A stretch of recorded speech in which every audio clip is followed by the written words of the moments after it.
going on, ladies and gentlemen? Welcome to another episode of the Tree Dynamite Show. You already know what time it is. Make your way in, hit that like button, subscribe, share this material if you haven't.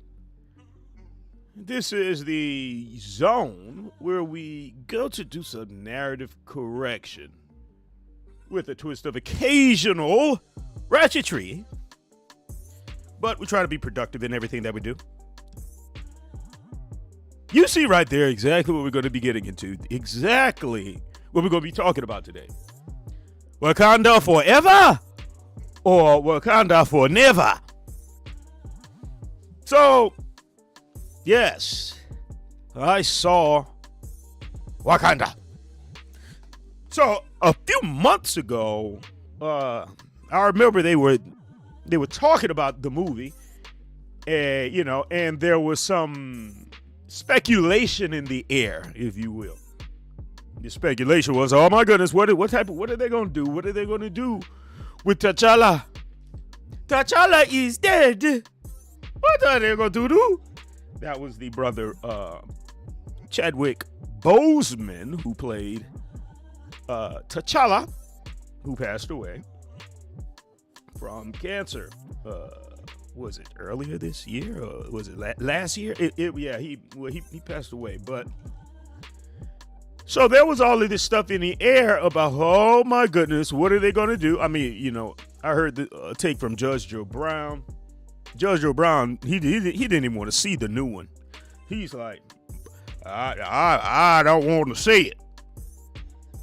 I don't want to see this movie because the last time that they had this movie, it was the women that were running it, and the T'Challa, he was the king, but he was essentially a wimp. You know how Judge Joe Brown is, right? Well, I gave my take on there's a Black Panther live stream that I did do. And I was kind of giving a highlight as to what I felt about the first one. Well, so we were, a lot of people were on edge about this one. Well, here's what I did. I went head on, and I put on my best clothes. I got myself nice and GQ'd up, and then I walked straight to my computer and watch that thing bootleg, right? I said, I'm not about to go pay no doggone money to be disappointed. You'll see this movie. I gotta first do a preliminary viewing at the bootleg theater. Yes, I did. I watched that thing right online. Okay, here's what I thought about the movie. So it starts up, and they kind of give a tribute to Chadwick Boseman, right? He, when it comes on, I'm like, okay, I see they're doing a little thing, and they have this little funeral in the beginning, all right? I'm like, okay, I'm starting to see a whole lot of women in this movie. There's a whole lot of women. Let me first say this. The movie was not a bad movie. Okay? So I'm going to be very objective in that regard. It wasn't bad. Okay? If you were looking for that same feel-good thing, like a whole lot of black people, they're like, oh, Wakanda forever. Everybody running around with it. I didn't gather that from this movie, not this time. What I gathered was a whole lot of black women can do that. Like this was a woman's movie. I'm not going to say it was so feminism based, not really, but there's some stuff in there. But this was a woman movie. Straight, like all women. the only masculine energy that came from this movie came from the underwater Mexicans. Okay, so yeah, so Wakanda now has a new enemy. So it's black women versus underwater Mexicans. This is what the movie is, right? So anyway, T'Challa's dead, and there's so you get to see more of Angela Bassett, more of her character. Let me tell you something. Angela Bassett was looking good in this movie. I was like, man, how old is Angela Bassett? Ain't she like 60 something? I was like, goodness gracious. You know, she had like a Don King white afro on her head. I was like, I don't give a damn that she white hair, no hair. Angela Bassett is sexier than most 40-year-olds, 30-year-olds, and a whole lot of 20-year-olds. She is the quintessential, the type of woman a lot of men say that they would like to marry. Somebody who does not let themselves go after you get married or after you have children. 20 years later, you still looking at your gut talking about, yeah, this is baby weight. Yeah, ain't no damn baby weight. That's a grown-ass man. You know, all your kids grown. I'm on some baby weight. So Angela Bassett, I mean, goodness gracious, she is the quintessence of aging well. Like fine wine. Man, she was looking good in that movie. So, she and her daughter, Shuri, the woman that you see right here on the screen, right? Shuri is, she's, they're by the water, and the next thing you know, this guy here, let me show you, right here. So, you see the man all the way to the left. This is the underwater Mexican with chicken wing feet. So, underwater Mexican with chicken wing feet jumps out the water, and he's flying around with like a two-piece wing on his legs and stuff. So he's flying, and he flies out the water. Like, man, what the hell? He's like, yes, my name is Mexican Colonel Sanders. I got an issue down there where they trying to take my vibranium, you know, because United States is really trying to, man, they you know, all these powers that be, they were really violating Wakanda. They thought since T'Challa was dead that Wakanda was weak. So they were making all sorts of attempts to get the vibranium, and then, they didn't understand just how powerful Wakanda was. So they said, well, I guess we're going to have to start trying to find the crumbs, the vibranium crumbs on the outskirts of Wakanda, because Angela Bassett showed up with all of the U.S. SEAL team that they sent in there. You know, all of these missionaries, these what mercenaries, whatever they were. They were some badass soldiers, and the Wakandans were nice enough to capture all of them and return them back before the people that sent them out there. She said, look, I don't know where you're going to get your vibranium, but it ain't going to be in Wakanda.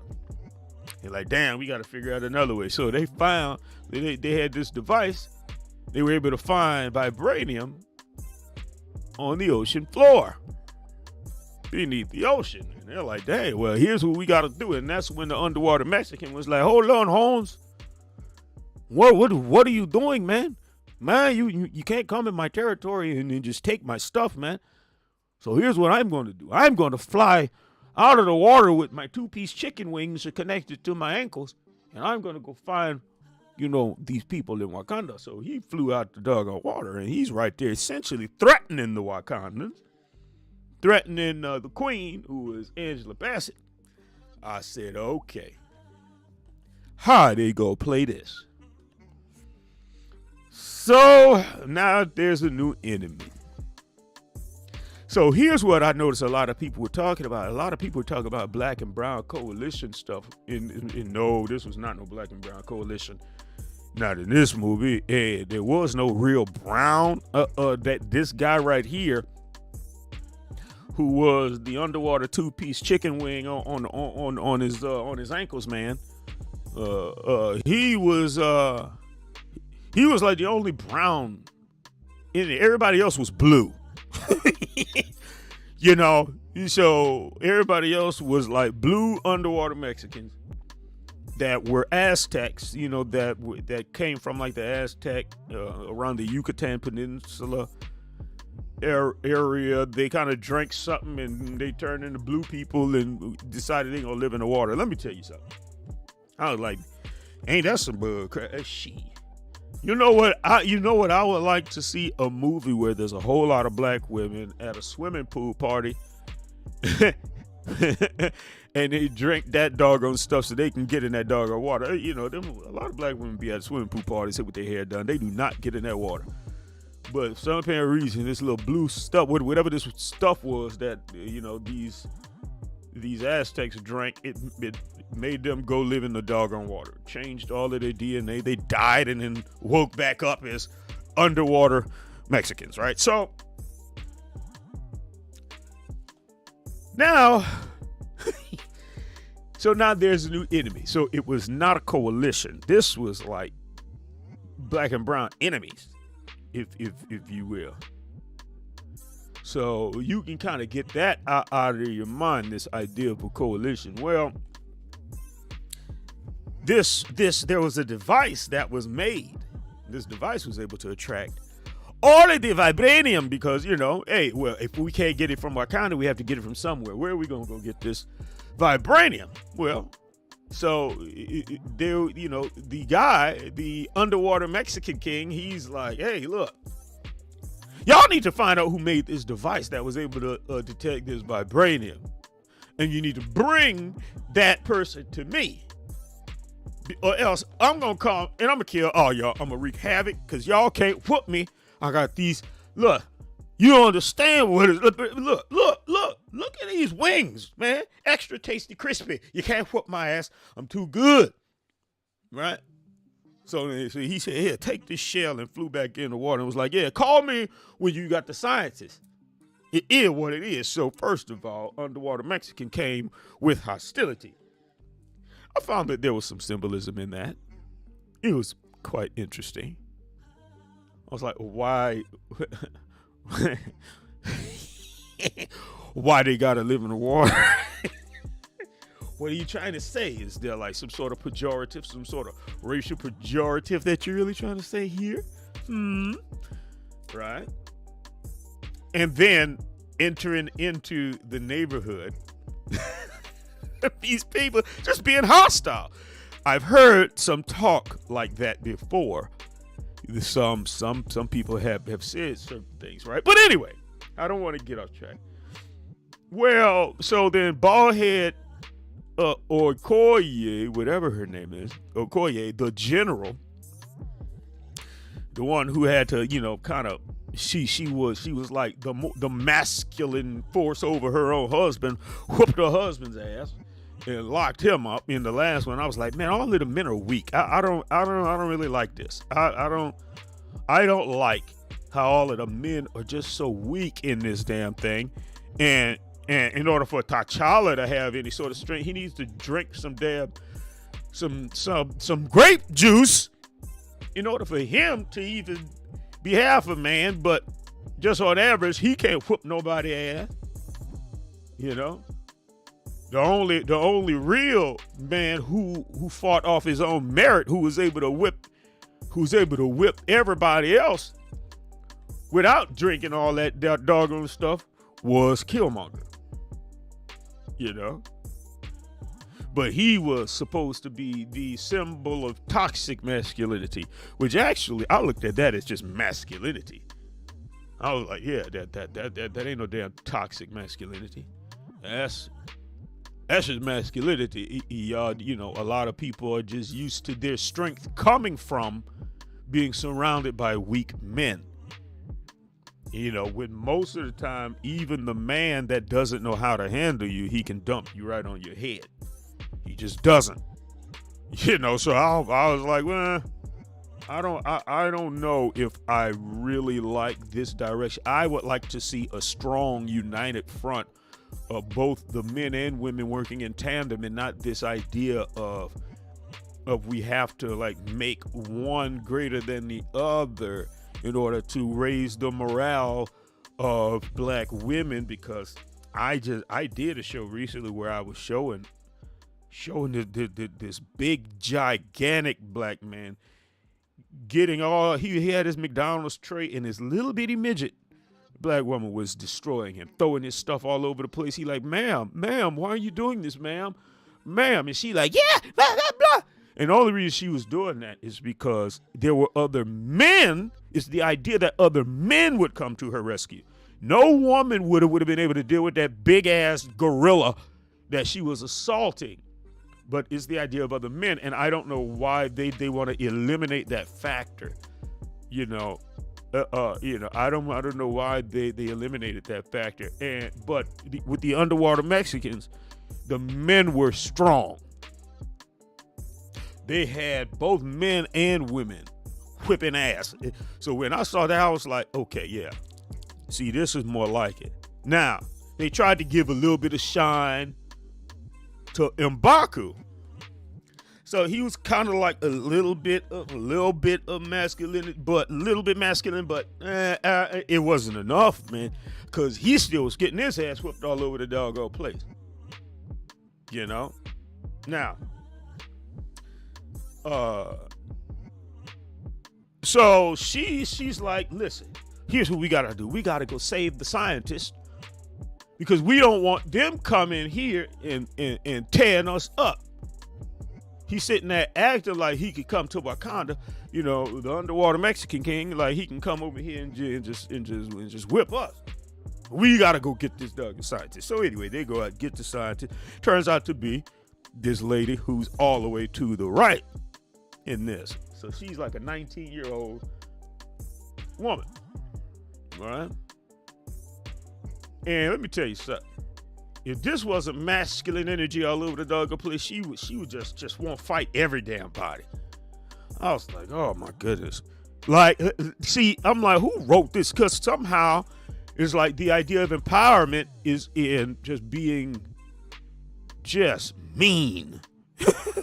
She was just mean. I'm like, God dog, man, So I'm like, okay, all right.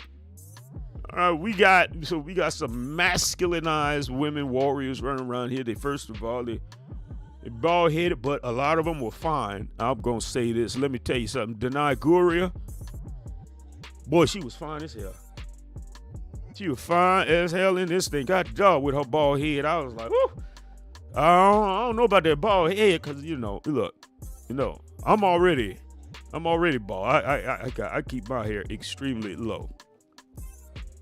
I don't want, turn it over, look at her and be like, I'm thinking I'm having an out of body experience looking at her. Be like, damn, am I dead? Be like, no, it's me. Oh, if it weren't for your body, I would have thought, damn. But she fine. I just ain't with that bald head stuff. I mean, it's cool, but I just think hair or the woman, natural hair on a black woman is amazingly sexy, attractive, right?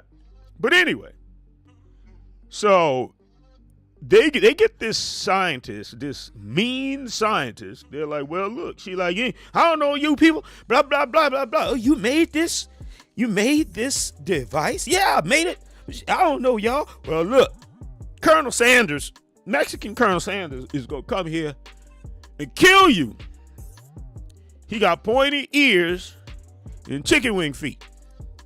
So I ain't even gonna come with us. When Colonel Sanders, T'Cholo says, what's it? T'Cholo is gonna come whip your ass and kill you. So you need to come with us. Like, oh damn. So now they're escaping. First of all, let me give a little back history. The queen, she's like, don't take my daughter out there. I don't trust it. And General Baldhead is like, look, she's gonna be with me. Okay. So anyway, all of these, the whole bunch of underwater Mexicans jumped out of the water with these fish and all this crap. They jumped out and they wound up whipping their ass. And that's essentially what happened. And so Princess Shuri is like, hold on. Before you finish whipping our ass, I have to tell you who I am. I am Shuri, the princess of Wakanda. Take all of us. Take me in. I will go with you. And I'm like, all right. So then they took Shuri and the little genius little scientist, right? All right. So all of this stuff is happening. I'm gonna just deal with just some of the basics. All right. All of this stuff happening. She's like confused and the Black Panther is dead. I don't know. Here's what I'm gonna say. I think that they were kind of. Some people felt like they rushed the movie. Some people, I've heard some people have the opinion that they were dragging it out for no damn reason. I didn't gather that. I felt that this movie should have been as long as it was. I think it should have been as long as it was. I don't think. Well, listen, the visuals were great. The visuals were wonderful. I think the storyline could have been better. I think the storyline could have been a whole lot better. It was odd. It's like, okay, how you tying this in? Here's what I'm wondering. How are you tying this in? But anyway, I don't. I'll break that down probably toward the end, right? So let's see. What was next? Okay. Here then along comes Lupita. Yeah, Lupita. Shout out to Lupita. Man, listen, let me tell you something. When Lupita walked on that screen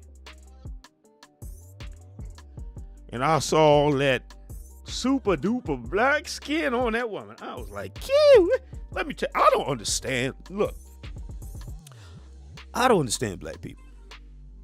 I don't understand black people for the life of me. The ones like Kodak Black that would sit there and say, no, I can't mess with no dark skinned woman. Man, let me tell you this. When that woman walked on that screen, I was like, God, ooh, all that doggone chocolate, man. Let me tell you, yeah, but that to me, that is sexy when she has her natural hair and when she's in shape. I don't like that foolishness in women's heads. That gets on my nerves. Do what you want, but come on. Yeah, like really. Yeah, it ain't nothing like, I remember a long time ago when I was like a teenager. I was late teens. I was probably like 20, whatever, 19, 20. Anyway, I was dating this woman who never wanted me to see her when that stuff wasn't in her head. And man, I caught her one day in that bathroom. I was like, baby, hold on, man. Somebody call the police. Ving Rhames is in the damn bathroom. She's like, this is me. I'm like, what? That's you? You like Ving Rhames off Baby Boy? I ain't say that out loud, but what you trying to say? You want some eggs? Let me tell you something. It ain't nothing like accidentally seeing somebody totally different. You see, that's why I don't like that stuff. So, and especially a dark-skinned women are so beautiful with their natural hair to me. I don't get it. And we've already discussed this, and Sarnetta already broke down that the women that do that do not do it for the men, even though they say it. When they asked the men, they did a poll. Men said they rather a woman with natural hair. So it was like 80 to 90% of men said natural hair. But when they interviewed all of the women, they didn't give a damn. They was like, well, because men like it. They were like, we just showed you men don't want that shit. Why do you still do it? Well, because I do it because I won't do it. You see? Well, let me tell you something. A dark-skinned woman with natural hair to me is amazing. Lupita, anyway. And when I say natural hair, Even if you have added hair, it's a natural hairstyle. Like if you put like the braids, I'm like, cool, whatever. You have like to me, it looks strange with you with this stuff, this other. I'm like, I don't like that. You come around with big, gigantic tracks, and I don't like that, But if you got like your little natural hairstyle, even if you add some stuff, hey, look, whatever. I don't like all that shedding and all that stuff. No. But anyway, so she comes on the scene. Angela Bassett is like, I need you to whip ass one more time. She's like, but you know that I've been gone for 6 years. Yes, you've been gone for 6 years and you didn't show up to T'Challa's funeral. She's like, I couldn't deal with it. But let me tell you something. She was still a badass. Why? Because the women in this movie were badass. Okay? So she calls her and says, I need you to go to underwater Mexico and get my daughter. She's like, how do I find her? Where's underwater Mexico? She's like, look, they got this dude who run around here with an 8-piece bucket on his doggone legs. He running around here. He got like a 2-piece on at the bottom and like another 2-piece, and he got like a biscuit and maybe a side of macaroni. And he flies around looking like this. And he took my people. Now I need you to come out of retirement, stop playing with these damn kids, because she was over there in Haiti, like doing some missionary work, whatever. Stop playing with these kids. I need you to go get my daughter. She's like, okay, cool. So she goes down there. Essentially, she winds up rescuing them because she's badass. She could even. I was like, how the hell did she get down there? God dog, she's good, right? So she's down there and she winds up popping one of the underwater Mexican women, and she winds up rescuing Shuri and the scientist. Well, Colonel Sanders, Colonel Sandito, he went down there and he said, what the hell, you killed my people? I'm about to really tear you up now, Holmes. So he takes out his brush and like gets his little beeswax, his little and he puts like a wave cap on his chicken wings, puts it on like gold chain and stuff, like, yo, we going to war. Like, okay, well, everybody, let's get ready. He jumps up and winds up whipping everybody's ass out there in Wakanda. Everybody trying to fight it, he winds up whipping their ass. I mean, all you see is blue underwater Mexicans whipping everybody, yeah. And Captain Chicken Wingfoot winds up killing the queen. I said, God, yo. Now, when they did that, I said, wait a minute. Hold up. This is why they say it's rushed. Now, when I rewind it in my mind, I was like, this is why they say that they're rushing this thing. Cause it's like you want to get everybody out the way. Everybody out the way to make room for something else that's coming. Cause when I'm like, y'all didn't have to kill. Y'all didn't have to kill Angela Bassett, man. Come on, man. You know what? But here's why I believe that they did it. Cause there could be no other Black Panther or no other king, no other, like, you really couldn't move it along with Angela Bassett sitting on the throne. Cause ain't nobody was gonna whip her ass, and be like, I challenge for the throne. Right? So the only other person that would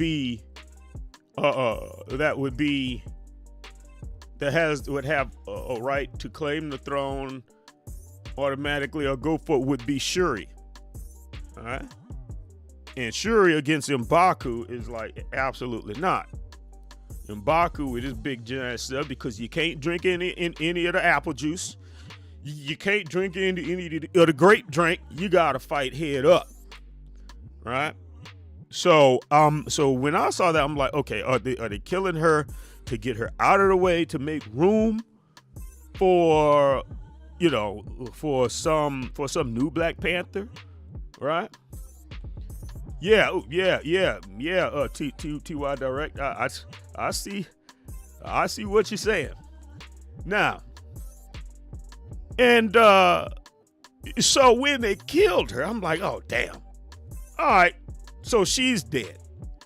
Shuri is kind of over there, and I'm like, okay, what's going on? She winds up like one of them wound up, getting up, whatever, blah blah blah. Fast forward, the mother's dead. Now she's pissed. She like, you know what? Damn it. Now I done lost everything. So Underwater Mexican Man says, look, mourn your people. You heard me. I'm about to go back down here. I'm going back down to Underwater Mexico and do what I got to do, handle my business. But you got a deadline. And if you don't have, I'm going to come back and I'm going to destroy all of you. So first of all, this was not a black and brown coalition. This was a black and brown war, you see. Now, so I don't know for whose community this was to be empowering. Because if you think it was, if you think it was about how people working together in the community and then they're building stuff up and everything. No, actually, this is what a lot of people actually are describing. In California, I've heard people describe this. I've heard people describe interactions like this. Now, I'm gonna tell you this. Like, my best friend is from Nicaragua. My best friend is actually Latino. I've been knowing him for like 30-something years. Since we were knee-high to a duck, right? I didn't really, so with him, we don't have that sort of thing, right? This sort of tension, but I've seen it. I just played on that whatchamacallit with the colorism of Fat Joe, where the dude was like, I'm not signing to any black folks. I ain't signing to black people. No, I only mess with my people. Granted, I mess with hip hop, which essentially is black culture. Comes from black culture, but I don't mess with them. I only mess with my folks, right? So we know that there's an element of the brown that has more of a camaraderie with their people and don't really mess with black folks like that, right? So what this movie was doing was it was more of that than it was this coalition, because Underwater Colonel Sanders, Mexican chicken foot man, he didn't jump out that water asking. He told them, so it wasn't a coalition. He was like, this is what I need you to do or else I'm gonna kill y'all. Like, so automatically the first interaction was hostile. It was met with hostility. He didn't respect them because he felt superior to them, because he had chicken wings on his damn feet. So anyway, now she's pissed. Now Shuri is out for revenge. So then she's like this brilliant black woman who then puts her mind together to try. She's trying to figure out how she could whoop their ass because Black Panther's dead. So the only way for her to really try to really do that was to resurrect Black Panther. So using her brother's DNA and some other elements of science, she was able to reconstruct the flower that Killmonger destroyed every last piece of, right? So she was able to recreate the doggone Black Panther leaf thing, right? Well, she said, I need to try it.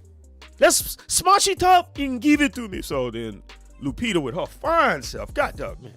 Anyway, Lupita's like, you did it. Here, drink it. And so she drinks the stuff. so that they can try to do the ritual so she can go see the ancestors and then come back whooping ass. Well, she dates this stuff and she goes to the ancestor realm, but she sees none other than Michael B. Jordan as Killmonger.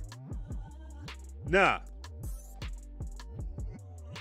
Michael B. Jordan was visibly a little bit smaller than he was when he played Killmonger the first time. I was like, oh, yeah, okay, because when he was Killmonger, he was a lot more jacked.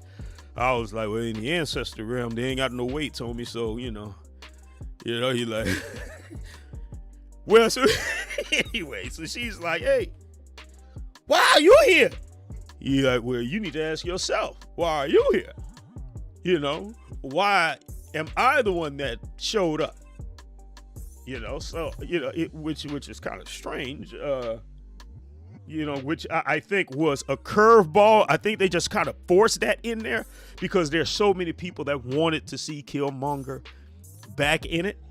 Like, he was the only semblance of black masculinity.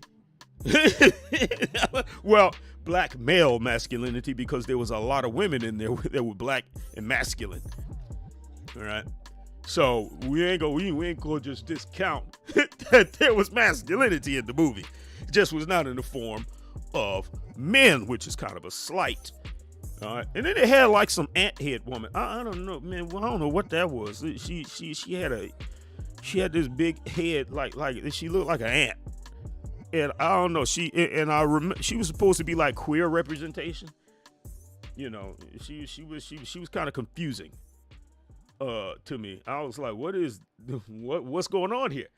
I don't want you to pull the Umar Johnson on me. How they had a whole man interviewing Umar Johnson, and Umar Johnson is sitting there talking about, yes, see, beautiful black queens and my beautiful black sister. He turned out that she was swinging summer sausages, tucking and ducking. And to me, that level, that's disrespectful to me. Like, don't do that. Don't do that to a man's pride like that.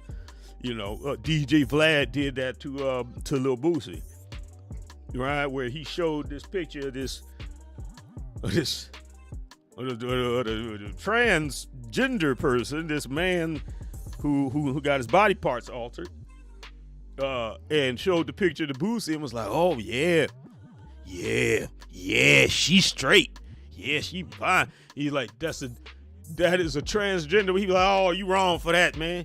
You wrong, bro. You wrong. So that's one way I notice a lot of people would do, and they find it funny. To me, that's not funny at all, because they understand that there's that straight men feel a certain way when you're playing with them, like when you're intentionally, like, trying to blur the lines between women, between women and femininity.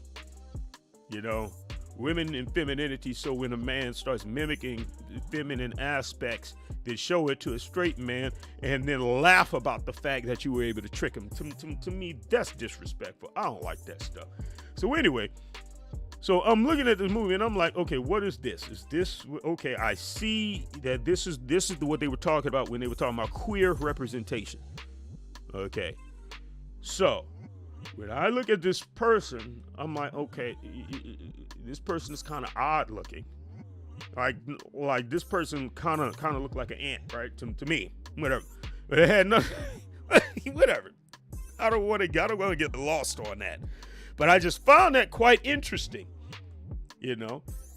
Now, and I do recall that person was saying that they didn't like how they were represented, that they wanted more queer representation. And I was like, listen, stop turning our entertainment into political, into little political crap. I understand what people like Tariq Nasheed was saying when he was talking about just bombarding people with agenda. It's not even entertainment anymore. It's like, no, we have to have a scene where we have the two guys kissing, and then, well, how are we even going to fit that into the story? It doesn't matter. Just put it in there some sort of way.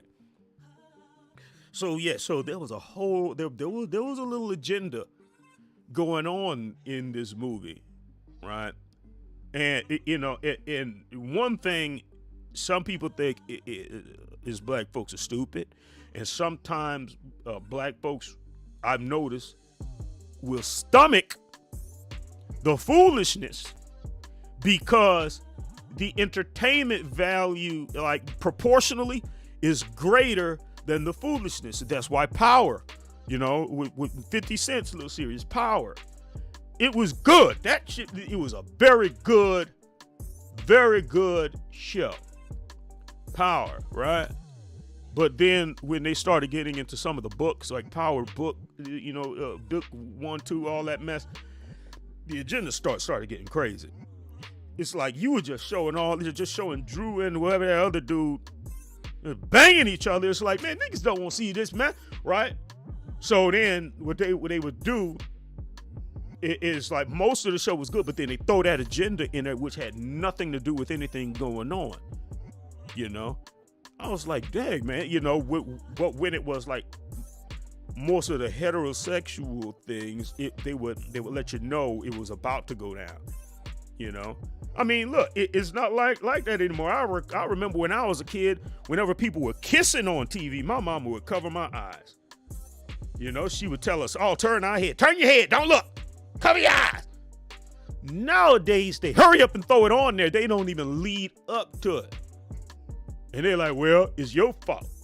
Your fault. Yeah. Well, anyway, so I've noticed that there's a lot of tendency to throw agenda in there. And it wasn't so overboard in this movie, but I was seeing where they were implementing little pieces of agenda. So, she's in there with Killmonger. Okay. Killmonger he's like, listen, let me tell you something. You need to find out why you here. You need to find out what type of person you gonna be. Are you gonna be somebody noble like your brother who lets the killer of your father live? Or are you gonna be a criminal like your daddy who run around killed his own brother and hid it? He's a hypocrite. Or you gonna be like me and handle business. Right? So I think what they were really trying to show was like her spirit of vengeance, like whatever spirit she was in. That's what the ancestors that you gonna see.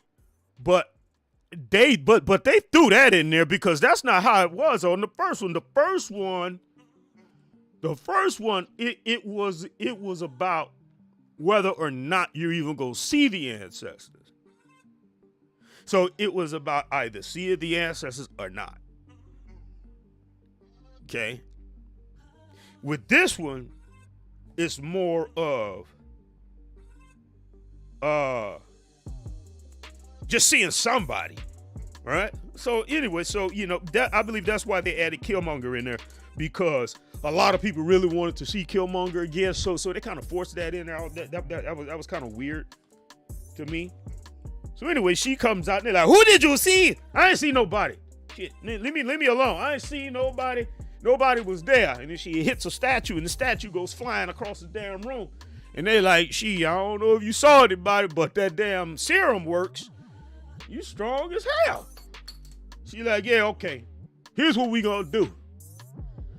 We need to figure out how underwater Colonel Sanders is so strong like this. Why is he so damn strong? He's like, here's what it is. He draws his energy from the water. So what we need to do is we need to dry him out like a bad perm. We need to lure him into a position where he's weak. And once he's weak, we're going to whoop his ass and take everything. So they go down there to see M'Baku. M'Baku, the bad fire! Woo, woo! Woo, woo, ooh, ooh. Oh yeah. The only semblance of some sort of masculinity, but he still he still has to kind of bow down a little bit in this movie, right? So now they go down to see him. What's up, man? You gonna come help us whoop some ass? I'm not doing anything. I need everybody to get the hell out the room. Everybody out the room. Everybody out. Look here, man. You gonna help me whip this Mexican ass, goddammit. Look, I need your help. I can't do that because your mother did not want you to do this. She does not want you to go down this path. My mama's dead. She's dead, and underwater Colonel Sanders killed her. I need you to help me whip his ass. He said, okay, fine. He goes to help her. They lure the man out there some sort of way. I'm not going to go through all of the scene, but let me just put it this way. She winds up trapping him because due to vengeance, his spirit of vengeance, he's easily trapped. Right? So it's like vengeance versus vengeance. You got the black woman's vengeance for losing everything. She lost her mother, her brother, her father. So all that she has really is the support of a whole lot of women. There's a whole lot of women. Let me tell you something. All of them guys, you remember the guys that had the blankets, the shield blanket, like the dude from Get Out. That, where were they? I didn't see them people. I didn't really see that they weren't. I didn't really see them. Not this time. Like I didn't see men, actual men, doing it. And let me tell you something. Now, I don't know if this is part of agenda, right? And I'm going to give you a caveat, a side note. In that movie, The Woman King. The movie The Woman King, they had the women kicking ass. The homie women were badass, and the men were weak as hell in that movie too. That movie was a piece of crap movie because we already know it was their attempt at rewriting history. But let me tell you something. What they didn't tell you was in actual history, the women were not badass like that. The homie women, they were not badass like that. They were diabolical, but the men were more diabolical than them. The men would send them out first to get killed because they didn't give a damn about them women. A lot of the homie men were dying in war, due to war and all this sort of stuff. That they turned the women into warriors. It's not like the women were just this natural warrior tribe. No. They were human shields because the men didn't give a damn about them. But when they did the movie, they had the women as badass, and the men were weak. I'm like, that's not actual history. Actual history is the women were like, just imagine that you're like a housewife, and the dude says, listen, your husband's dead. Take this spear. You're joining the army. Either you join or you go die. But damn it. Yeah, you gonna join the army, and that's what it is. So we gonna have a women's section of the army, and y'all gonna be a women's whatever, right? So it was them working in tandem, but they would use the women as human shields because the dudes were evil, So there's this machoization of black women, when they try to tell pieces of history, and I'm like. Okay, if you want to tell the history, we could tell the whole thing. But a lot of times, when a man is giving like the truth to a lot of these women, some of them get pissed. Like, you are raining on my empowerment parade. I'm like, listen, what I'm trying to do is I'm trying to show you agenda. I'm not saying that women are weak. What I'm saying is they're doing this for a reason. You have to ask yourself, why are they doing this? Why are they doing this? And shout out to Lupita with her beautiful black fine self. Oh, she said, man, I'm not doing this movie. After she researched what the hell the homie was, she was like, these are some diabolical, sadistic people.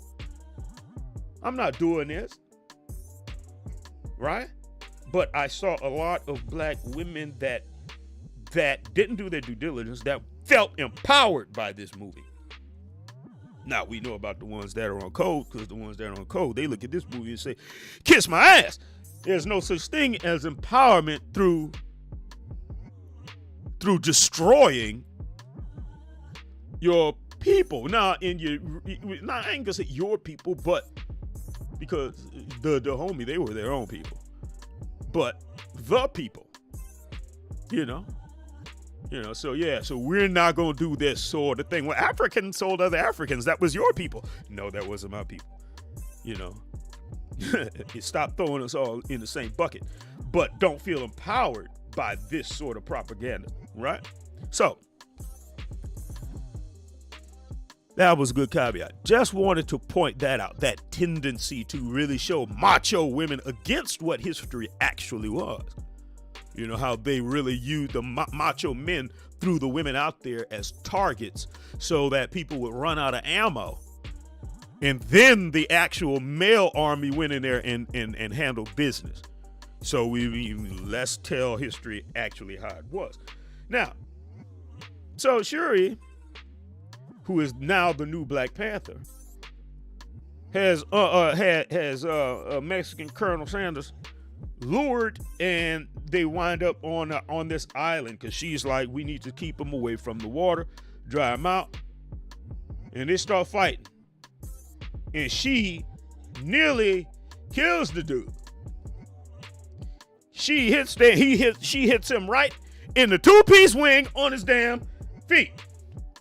Soon as I saw that, I was like, nah, Mexican Colonel Sanders should know better than to carry some chicken wings around a black person, man. Look, bruh, man, we gonna take the win. So Shuri's sitting there eating, she sit there with a campfire. She done took his wings off, and now she roasting them rotisserie style over a campfire. She like, give me that damn biscuit that's sitting on your kneecap too. Yeah, pass it over here. So she winds up tearing his doggone wings off his feet. Now she holding his wing. Like, yeah, nigga, I got your wing. He picks up a spear, stabs her in the doggone gut.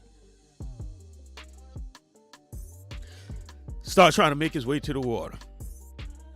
And then she starts going in and out of consciousness and all this mess. She comes out, she breaks the doggone spear, goes over there, whoops his ass again, drops him on the ground, and she ready to kill him. Next thing you know, Angela Bassett shows up. Her spirit. I was like, oh, goddamn. Here we go. Here she go, and guess what she said? Show them who you are. I was like, shit. No, you don't. Because listen, the context is off. I'm like, okay, what you're trying to do is you're trying to tap into a phrase that was used in the first one. So you're trying to hearken people's emotion back to a profound moment in the movie where T'Challa was fighting. Right? And she said, in order to give him strength, Angela Bassett said, show him who you are! And he started whipping ass after she said that. But now in this context, they have her saying, show him who you are, so that she can not whip his ass? Huh? So it's this. So then once again, we don't have a display of her going all the way in. This man that came and killed your mother. Let me tell you something. This is not a reflection of reality. This was the Martin Luther Kinging the Black Panther movie. The non-violent. It was the Charleston church shooting. We forgive you of this Black Panther movie. This was the Botham John. Let's go hug the killer of the Black Panther movie. I said, what type of bull is this? Well, because if we kill underwater Mexican, underwater Colonel Sandito, that might screw up the idea of a black and brown coalition. So what we need to do is we need to have this man kill all your damn people, right? Mess them up, jack them up, screw them up, kill your mother. And then you forgive him in the end. Now, when I saw that moment in the movie, I was like, I already know what she's going to do.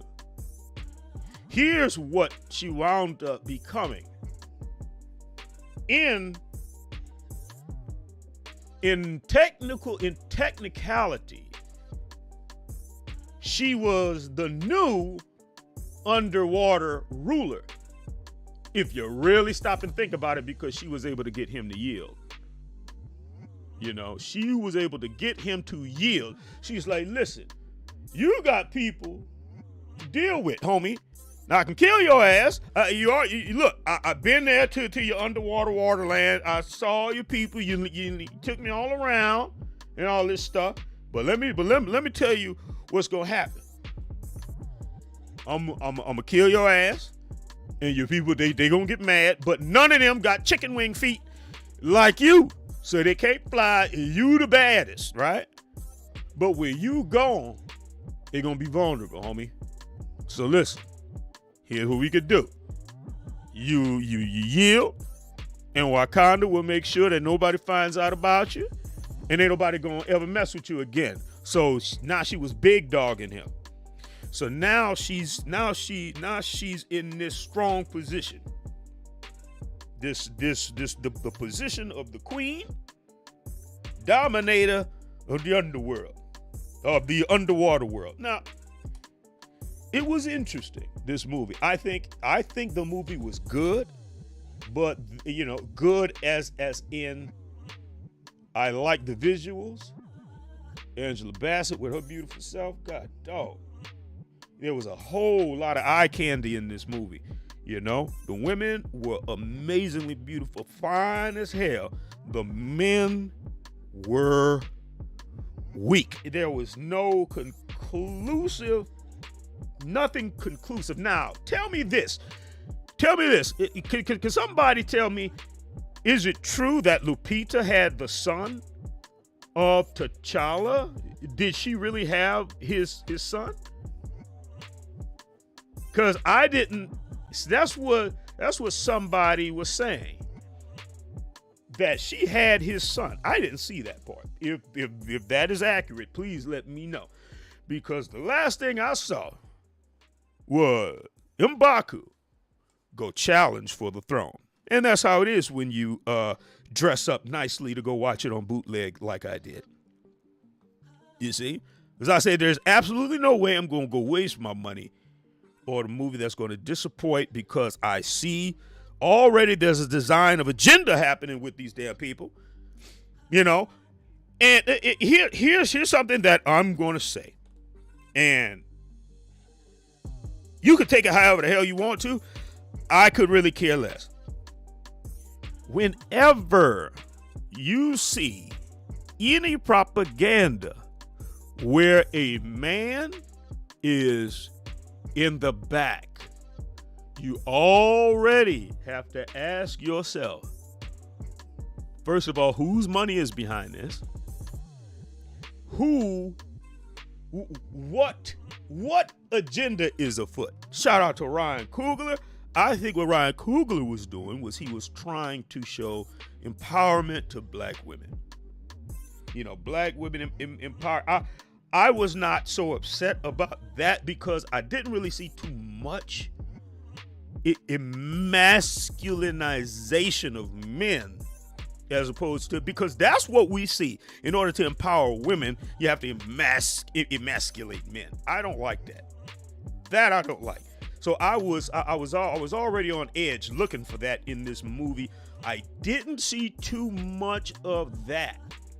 But what I didn't see was black male representation of badass black men. I didn't see that. And I've noticed that there's a tendency for a lot of black women to not pick up on the design, because as long as there is empowerment of one, and when someone calls it out, a lot of people will call a man a hater. You know, because it's like, well, hold on. As long as I'm eating, as long as I'm represented, fine. It's like, what's your problem? Like, you know, and that's kind of where the narrative about after the 60s, you know, after, you know, welfare and, you know, the women's lib movement, all these different things came in and separated the black community, separated the men from the women, right? And there were a lot of the black women that kind of went that way. They kind of went this particular direction. And the men are saying, hey, well, you know, I mean, y'all with it. Well, hold on. Wait, what you trying to say? Look, I shouldn't have to rely on you. You can't be mad at me for going for me. It's like, yeah, but before that, we were community. You have to, let's speak the truth, shame the devil. Let's talk about what actually happened. Let's talk about who did what, because there can be no real day of reckoning, day of atonement, day of fixing, day of nothing if you don't really look at what happened. Look at what happened, and now we see right now, what is the incentive to not show a functioning union between black men and black women? I'm talking about a functioning all the way across the board, 100%. The entire movie is about being on code and whooping ass. How come we don't see that? I don't want to see no doggone half-stepping story about some badass women whipping every man's ass, and all of the women are happy, because we know in reality that's not how it's going to be. We know that black women are out there talking about the men aren't protecting us, men aren't protecting us. Well, if you're raising boys to think that you could whip M'Baku's ass, what would make you think that he's going to even get out there and protect you when you champion this sort of thing? It's like, in reality, yes, there are strong women, but we know how community works. Let me tell you what happened after COVID-19. Do you know how many women out there in Chicago, because I have some family out there in Chicago, I was being called. Oh, we're going to need you to come out here to help protect us, because we know because there are people breaking in houses. I was like, okay, so you want me to come out there and help protect the neighborhood, right? Because of the potential threat of men breaking in houses. It's like, this is interesting. So in reality, we understand that men play an integral role in the community as the protectors. Women have always played an integral role as the protectors of children, and that's why women look out for children greater than they do men. Men look out for everyone. It's like a natural thing. It's like men will look out for the women and children. Well, men typically will look out for the women, and the women will look out for the children. You know? That's why, look, I've seen some of these prank videos where a man is playing with a baby doll, like pretending the baby doll is an actual baby, and women will rush over there get ready to knock his head off until they see that it's a baby. Oh, okay, it's a baby doll. Phew. Baby dolls and puppies. Babies and puppies, you know, right? It's like women have a natural instinct for protecting the weak.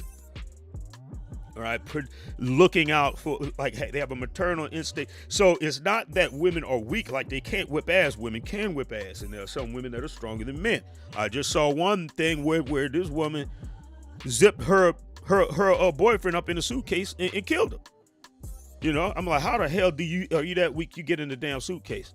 I saw one where this woman, she was so big, she sat on her old man's head and smothered him and killed him.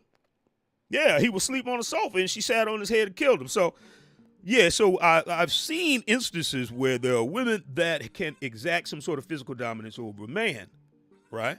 But, but we know on average, we're not talking about the little bitty skinny, no. We're talking about the type of men that you look to for protection. You know good and well you ain't going to be going around looking for no Steve Urkel. And what a lot of men are, men that actually are masculine, what they're saying is, wait a minute, hold up. This is what we need to start representing. We need all of you to start representing the type of men that you say that you want. We need you to have that representation. Don't raise these little boys thinking that something is wrong with them for being strong. Something is wrong with them for there being a need to dominate. That's typically how boys are. And I've seen a lot of these teachers try to teach the masculinity out of boys because boys are rough. Man, we used to play football on the concrete, but we didn't have a football. We would take loose leaf paper, ball it up, and it'll be trash. This little trash ball. That would be our football. So the tendencies of boys is to dominate. This is just what we are. Like, I couldn't even explain it, but there's this tendency to teach that out of them. No, you're wrong. Something's wrong with you. You have to be nice. And then what happens is these boys are around aggressive girls, and these aggressive girls be slapping the taste out of these boys' mouth, slapping them, doing all sorts of stuff, and it gives her the impression that she's tougher than them because the boys are behaved boys. So now you have a whole bunch of behaved boys being raised to be weak around an aggressive woman, to the point that that woman really thinks that she's stronger. And then what happens is she winds up meeting a man that was not taught that it's wrong to hit a woman. No. Some men are raised by women that say, hit her back. If they put their hands on you, hit her back. If she don't want to get hit, don't do that, right? So I'm seeing this thing and I'm like, okay, empower our women. We do want them to be strong, but not at the expense of being a crash dummy. Don't teach these women that they can contend with men on average. And it's not degrading women to teach them the truth. I teach my daughters that. Be like, listen, no. Because what is protecting you is men. Women can protect you, but it takes a group of women. Okay? So you need, but still, that's cohesiveness. That's working together. We understand where men are. We understand what men are capable of. But to teach that out of society, as somehow men are just relegated to just being baby makers and occasional paychecks, that to me is an agenda, and you have to ask who is behind that agenda. The moment you speak out about the inconsistency, the moment that you speak out about the double standard, there are those that will step in the way of your speech and of your message to your own daughters and call you a misogynist. That I don't like. I'm from New Orleans. I was there during Hurricane Katrina. And let me tell you, men and women fell into their natural roles after that. When chaos happened, men and women fell into their natural roles. It was dangerous out there for women.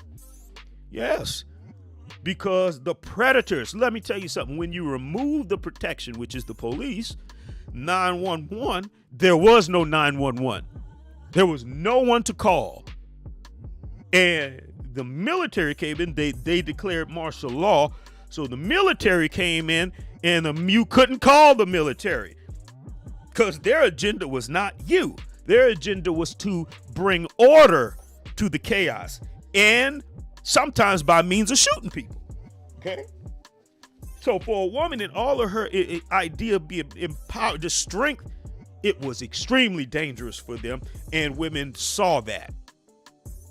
And they stayed behind. They stayed within the walls of within the shelter of the home, and the man went out there into the danger.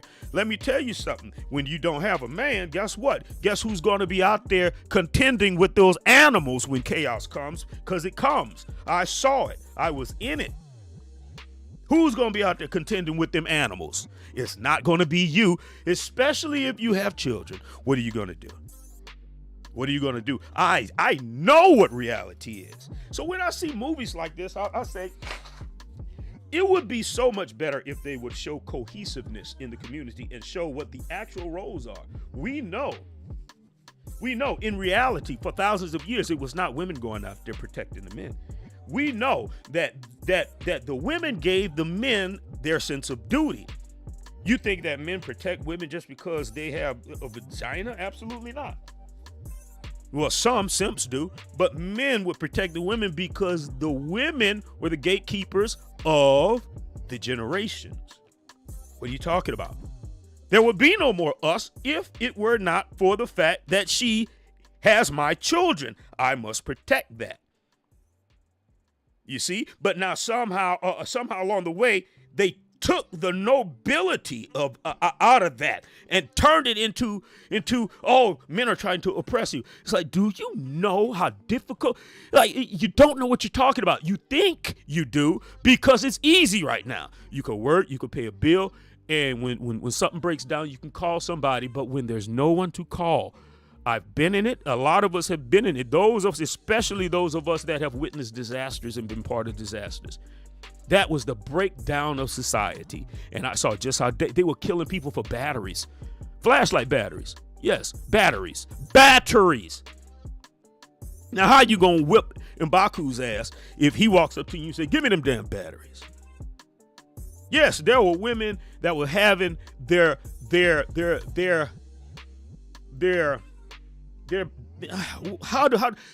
not their innocence because they weren't virgins, but there were men taking it from them, taking their bodies.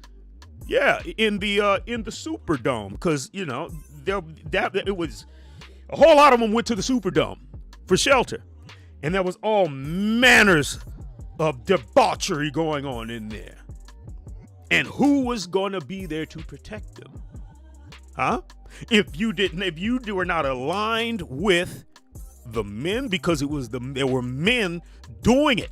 So the only way to combat that is to have other men that are the protectors, because we know good and well that in reality, ain't no hot girl summer is going to be able to stop a band and drove of rambunctious M'Bakus. You can't do it. You're going to need the righteous M'Bakus. We understand the position of men in the community.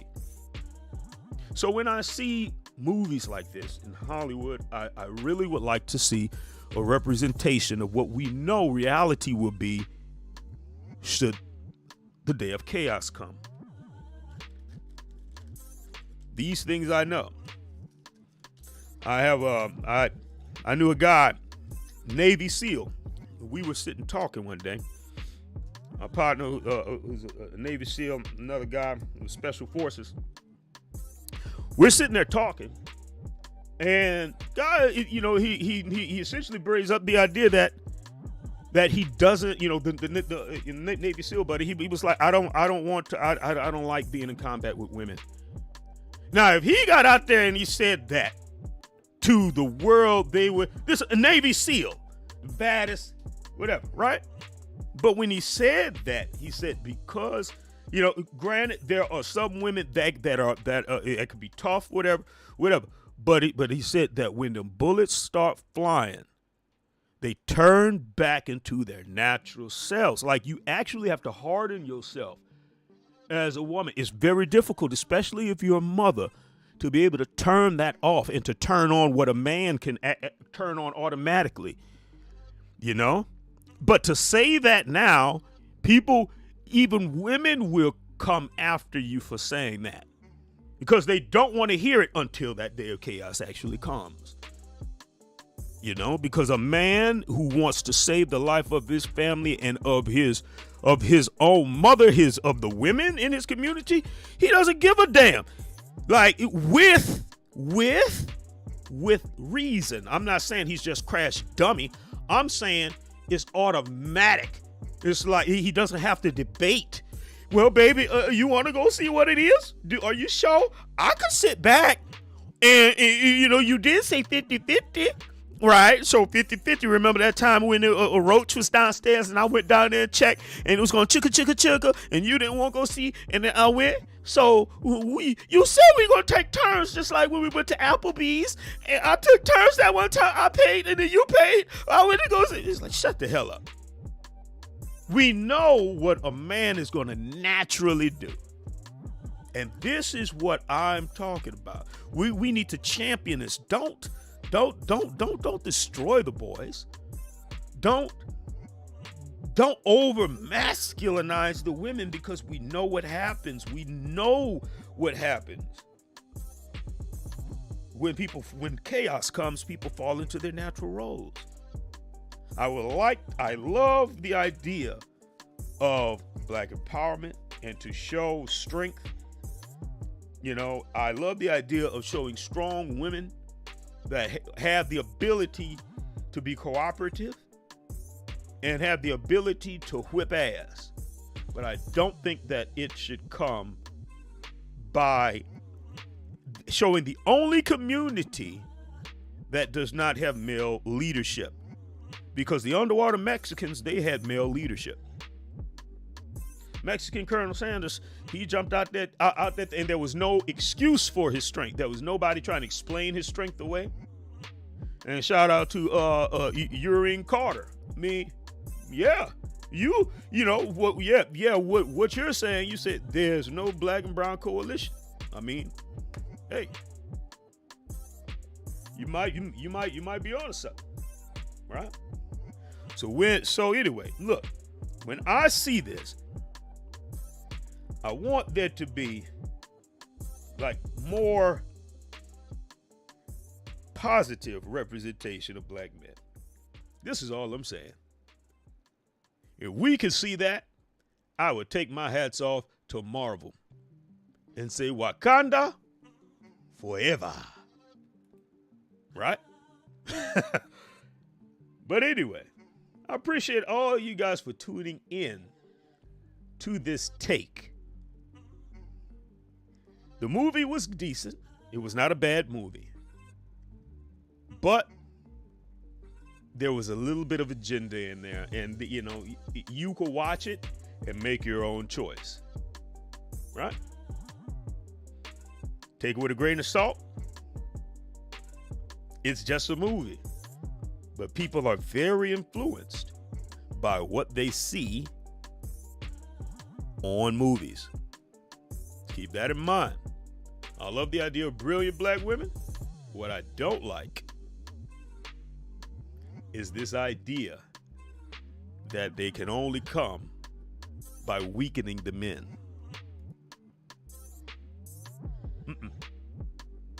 All right. So, till next time, guys. Do this for me. Keep speaking truth to power. Keep calling out any of the nonsense. And never let anyone, I say what? I said never let anyone control your narrative. Be on the lookout, guys. I have I have like a mini documentary that I'm working on.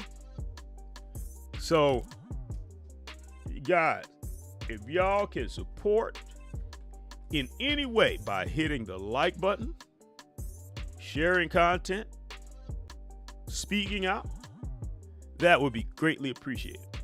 Okay? Because I have a small documentary. Do you know that I just did the Dave Chappelle show, did this Dave Chappelle thing, and man, they want to block in my video, so I'm going to have to start changing the way that I do some of these things because when I show y'all some footage, some people they don't really like that. So in the meantime, just be supportive of the channel. Be on the lookout because I have a short documentary coming out. I'm working on now that is dealing with this idea of everybody needs to apologize. So I'm working on that. And be supportive, guys, and never let anyone control your narrative. Oh, yeah. I don't ever slow up, no I don't take shit. I got no love for the fakeness. If you wanna play tough and wanna hate this, I'll always show up. I don't ever slow up, no I don't take shit. I got no love for the fakeness. If you wanna play tough and wanna hate this, I'll always show up and make a statement. I don't ever slow up, no I don't take shit. I got no love for the fakeness. If you wanna play tough and wanna hate this, I'll always show up and make a statement. Everything I do so instinctive and so passionate. Every word I move so descriptive like an adjective. I got a vendetta against people who patented being negative when you should be getting after it. I got facts over tracks, this and that. Spitting slow, spitting fast. I could roast, I could gas. Think I'm okay at last, but I don't know if that